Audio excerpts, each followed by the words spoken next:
Sino ng gulo? Anak ko yan! Ikaw ng gulo! Tama ang kutubuhan! Nasunod na hayop na ito! Kaya ka! Binigyan ni Pangulo Aquino ng isa pang opsyon si PNP Chief Nicanor Bartolome. Ito ay matapos na tanggihan ni Bartolome ang unang alok ng Pangulo. Samantala, pinalakas ng Department of Labor and Employment ang pagmonitor sa kalagayan ng mga Pilipino. Samantalang kinilala ni Pangulo Aquino ang patuloy na pagbuti ng retail industry sa bansa. Samantala, patuloy ang pagkakaloob ng tulong ng mga ahensya ng gobyerno. Pag-asa expects the El Nino. Samantala, panibagong pagdukot sa 7 Indonesians ng Abu Sayyaf, kinumpirma naman ni Samantala, pinayuhan naman ng Commission on Elections ang mga botante na maagang alamin. The Department of Budget and Management has released 1.59 billion pesos. Over at the lower house, there is a proposal for Congress to look into the relief and rehabilitation efforts in Yolanda devastation. Samantala, ang inaugurasyon ni Vice President-elect Leni Robredo magiging simple lamang umano. God, our Father, bless this wonderful nation.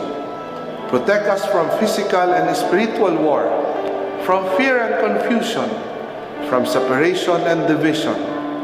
Be present to our leaders.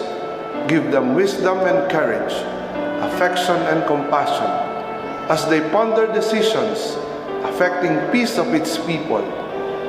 Make us more deeply aware of our beginnings, remembering not only our rights, but also our duties and responsibilities as a citizen. Make this nation, the pearl of the Orient Seas, to be a great place again.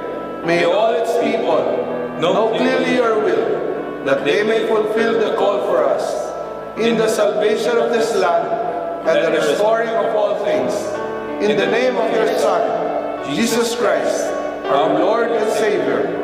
At yan ang mga pangyayaring tinutukan ninyo ng isang liga ng katotohanan. Ako naman, Arnold Gravio. Mga kapuso, 91 days na lang po. Pasko na. Hatid namin ay balitang walang kinikilingan, walang pinoprotektahan, walang kasinungalingan. Serbisyong totoo pa lamang. Ako po si Vicky Morales.